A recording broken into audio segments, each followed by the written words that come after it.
Muy buenas tardes. Mi nombre es Oleg Harma Montoya. Es de mi completo orgullo presentarles este trabajo de grado, el cual se ha llamado Dungeon of the Weird Mage, aprendizaje reforzado, aplicado al ajuste de dificultad dinámica. A continuación se muestra un resumen del contenido que se va a ver. Primero que nada, vamos a introducir el problema y los objetivos. El concepto de dificultad abarca barreras de todo tipo que requieren ser superadas para conseguir un determinado objetivo. La percepción de la dificultad de un objetivo es individual, adaptativa y no estacionaria. Por lo tanto, el proceso de aprendizaje que se requiere para llegar a una tarea específica no es comparable entre personas. Si se quiere modelar la dificultad de aprendizaje, habría que tomar en cuenta todos los trastornos de aprendizaje o buscar métodos de tal forma que el modelo se adapte a los cambios. En el caso de los videojuegos, el proceso de aprendizaje no es diferente en lo absoluto, y desde las etapas más tempranas de este medio se ha visto la idea de modelar dificultad como algo necesario. En 1982, Chris Crawford, antiguo programador de Atari, dijo en una entrevista: "El computador debe jugar en el terreno humano, lo cual es difícil para él", indicando que, para el éxito de dicho balance, la responsabilidad recae completamente en el diseñador. En el momento de esta frase, no solo era difícil, se puede decir que era imposible, pero en la actualidad, con los avances académicos y tecnológicos que se tienen, creo que es posible y alcanzable. Una forma de alcanzarlo podría ser utilizando aprendizaje reforzado. Con esto podemos plantear algunos objetivos. Primero, reconocer las variables o parámetros que pueden ser empleados para medir la dificultad y la experiencia de usuario. Después, implementar un agente de aprendizaje reforzado cuyo trabajo sea monitorear los parámetros encontrados y cambiarlos acorde con las necesidades del estado de usuario. Todo esto dentro del desarrollo de un videojuego donde se implemente dicho agente. Ahora podemos definir los conceptos importantes. El primero, ¿qué es el ajuste de dificultad dinámica? También ha recibido el nombre de balanceo dinámico, y este se refiere a cualquier método cuya intención sea modificar automáticamente las características, comportamientos y escenarios de un juego en tiempo real. Esto con la intención de mantener un reto constante, pero no excesivo, captando el interés del usuario. Esta idea está fundamentada en el concepto de flujo, un término acuñado por el psicólogo Mihail Csikszentmihalyi. Este es un estado que sucede cuando una persona está completamente inmersa en la actividad que está haciendo. Generalmente, uno no tiene control sobre cuándo se entra en dicho estado, pero se describen algunos componentes que pueden hacer llegar al flujo con mayor facilidad. Los más relevantes para este estudio son: 1. Un alto nivel de concentración en un campo limitado, permitiendo a la persona verdaderamente enfocarse en la tarea en cuestión. Y 2. El balance entre capacidades y retos. Como se propone en la gráfica de arriba, una gran capacidad pero poco desafío lleva al aburrimiento, mientras que un gran desafío con baja capacidad lleva a la ansiedad. Se busca que ambos componentes crezcan equitativamente para llegar a una alta inversión. Se ha propuesto que los métodos de ajuste de dificultad dinámica tienen que cumplir tres características. El juego debe hacer un seguimiento de la habilidad del jugador y adaptarse rápidamente a esta. El juego debe seguir los niveles de mejora o deterioro del jugador y mantener un balance de acuerdo a las capacidades de este. Y el proceso de adaptación no debe ser percibido con facilidad por el jugador, y los estados de juego que sucedan deben tener coherencia con los anteriores. En este trabajo nos enfocamos en cumplir las dos primeras características. Hablemos ahora del aprendizaje reforzado. Esta es una rama del aprendizaje automatizado, o Machine Learning, en donde un agente aprende a cumplir un objetivo a partir de la interacción. Se sitúa al agente en un ambiente y se le da un número de acciones que puede usar, pero no se le da ninguna indicación de cuándo o cómo. En su lugar, dichas acciones y su efecto en el ambiente pueden generar recompensas. Es trabajo del agente entonces maximizar dichas recompensas, intentando diferentes acciones de acuerdo al estado del ambiente y decidir cuál es la óptima. Este ciclo decisión, acción, recompensa se repite constantemente. Además del agente y el ambiente, son necesarios otros componentes en el aprendizaje reforzado. Las acciones, como dijimos anteriormente, son todas las capacidades del agente. Estas pueden ser cosas sencillas como moverse en diferentes direcciones, saltear, saltar, golpear, etc. El estado. Llamamos al estado como la situación del ambiente en el momento. pueden ser, por ejemplo, las posiciones de distintos objetos y del mismo agente. Depende del estado, se espera que la gente elija una acción adecuada para este. Las recompensas. Para que la gente relacione correctamente acciones y estados, aprendiendo efectivamente el comportamiento que se busca, se integran recompensas. Estas son un conjunto de valores numéricos que se agregan a un contador dentro del sistema de la gente que le permiten saber si una acción es buena o mala. Finalmente, la política. El agente tiene que ser capaz de maximizar su recompensa depende del estado. Para esto existe la política. Inicialmente, el comportamiento de la gente será aleatorio, pero a medida que explore las acciones, irán aumentando la probabilidad de uso de cada uno depende del estado. En pocas palabras, la política es la distribución de probabilidad de la acción dado un estado. Un buen ejemplo para entender el aprendizaje reforzado es si un dueño quiere enseñarle a su perro a que busque y traiga una pelota en un parque. El ambiente, pues, es todo el parque, incluido el dueño. Las acciones del perro pueden ser moverse, saltar y agarrar la pelota. El estado puede ser la posición de la pelota y el dueño, y tal vez de unos cuantos obstáculos. Y las recompensas podrían ser galletas que le da el dueño en el momento que entregue la pelota.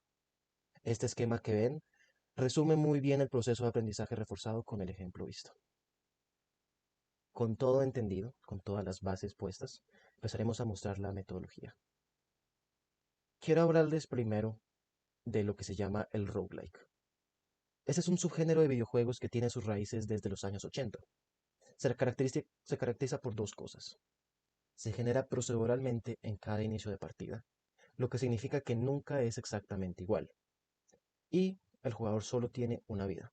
Tan pronto que el jugador pierde, tiene que volver al inicio, reiniciando todo el juego, e ir generando otro nivel. Observando estas características, nos dimos cuenta que este tipo de juego funcionaría muy bien como un ambiente de aprendizaje reforzado. Con base en esto, junto con Juan José Rueda, un estudiante de la carrera de matemáticos, se crea un emprendimiento llamado MP's House, con la intención de hacer videojuegos que usen métodos científicos y académicos actuales. El primer juego que se está desarrollando y que se utilizó para este proyecto se llama Dungeon of the Weird Mage, un roguelike cuyo punto de interés sea su uso de inteligencias artificiales modernas, específicamente para la modulación de dificultad. Se programa un personaje jugador, un personaje enemigo que se mueve independientemente y un mapa con generación procedural por cuartos. El nivel tiene un camino crítico, o sea, una serie de cuartos que conectan al inicio del nivel con el final. Este juego funcionará como el agente para el agente modulador de dificultad.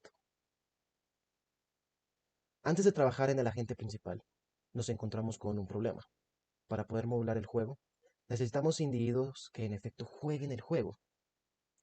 No tenemos la capacidad de conseguir altas cantidades de personas o los recursos para este, así que nos decidimos en programar un agente de aprendizaje reforzado que sea capaz de controlar el personaje jugable. Este lo llamamos Player Assisted Agent with Reinforcement Learning, o PARL por sus siglas. PARL es capaz de moverse, saltar, atacar y diferenciar objetos de juego utilizando sensores. Recibe recompensas al causar daño a los enemigos, obtener distintos objetos dentro del nivel y llegar al final de este. Cabe aclarar que no necesitamos que este agente haga su trabajo a la perfección. Queremos que sea consistente pero promedio en su desempeño. Así podemos simular a una persona normal jugando un juego bajo situaciones regulares. Con esta nueva herramienta que hicimos en Parl, fue posible trabajar el agente principal. Este tiene entonces la tarea de observar el comportamiento de Parl mientras este juega y tiene que aumentar o disminuir ciertas variables que, después de un pequeño análisis, consideramos tienen un impacto en el desafío del juego. Este agente le llamamos Environment Manager for Player Identity States o EMPIS. Ahondemos un poco más en el funcionamiento de EMPIS. Los estados de este dependen del comportamiento de Parl y sus decisiones en el juego. Este lo definimos como el vector U sub n. Una entrada de U sub n negativa implica baja dificultad, mientras que una positiva implica alta dificultad. Los elementos de U sub n son I sub 1, la cual es la componente relacionada al tiempo que se toma PAL durante el juego. Se toma en cuenta el tiempo que se toma en terminar el nivel y el tiempo máximo permitido en cada intento. I sub 2 está relacionada con la exploración que hizo PAL alrededor del juego. Las variables son el total de cuartos que conforman el nivel, los cuartos del camino crítico y los cuartos por los cuales Parl pasa durante el intento. E I3 es el componente de combate. Se toma en cuenta el daño que ha causado a los enemigos, el daño recibido por estos mismos y la vida del jugador. Con respecto a sus acciones, el vector E sub n representa las variables que Empis puede modificar: los puntos de vida, el daño y velocidad de los enemigos, y la probabilidad de que aparezcan los enemigos en los cuartos. Para hacer las cosas un poco más sencillas, Empis solamente puede hacer cambios en una variable a la vez y en cantidades fijas, valores como 0.1, menos 0.1, menos 0.001, valores pequeños para que el cambio no sea muy grande. Para entregar las recompensas, volvemos a revisar el vector U sub n. Permitimos que las componentes de este estén dentro de cierto rango para decir que en efecto Empis está generando la dificultad correcta. Si alguno de estos componentes está fuera del rango, se le castiga este comportamiento, o sea, se le da una recompensa negativa. Este es un esquema de todo el juego y todas las relaciones que tienen tanto Empis y Parl entre sí con el mismo juego. Estás haciendo alusión al esquema que vimos al inicio de la explicación de aprendizaje reforzado. Se puede ver toda la relación de los objetos de juego relevantes al aprendizaje reforzado. Vamos ahora a ver los resultados. Lo que ven aquí es un gráfico suavizado donde se muestra el promedio de recompensas de Parl en el tiempo. El color rojo representa su entrenamiento aislado y el azul es cuando se entrena con la influencia de Empis. Analizando los cambios en el desempeño de Parl, se puede observar una gran diferencia del aprendizaje de este entre su entrenamiento solo y junto a Empis. En el caso solitario, Parl logra obtener una alta recompensa acumulada con relativa velocidad, señales de que el juego empieza a ser muy sencillo para los conocimientos que tiene. Si fuera un usuario real, podría pensarse que si se continúa con este mismo nivel de dificultad, el usuario comenzaría a aburrirse. En el entrenamiento conjunto, podemos ver algunas cosas interesantes. Se observa en la gráfica cierta estacionalidad, probablemente ligada a la actualización de la política de Empis. El agente comienza a aprender con ciertos parámetros, aumentando sus recompensas de manera controlada, pero en el momento que se actualiza la política de Empis y el comportamiento de los parámetros que controla, la cantidad de recompensas que obtiene empieza a disminuir, indicio de que Pablo necesita cambiar de estrategia. Este ciclo se repite con una tendencia creciente. Con lo anterior se intuye que Paul continúa aprendiendo, aunque de manera pausada, debido a lo complicado que es generalizar el patrón del ambiente. La influencia de Empis se nota principalmente en las fluctuaciones del desempeño de Parl y en las consecuencias que tiene esto, tanto en la complejidad de la tarea aprendida como en el tiempo que se requiere para aprenderla. En un caso real, eso posiblemente haría que la experiencia de usuario más gratificante, enriquecedora y duradera.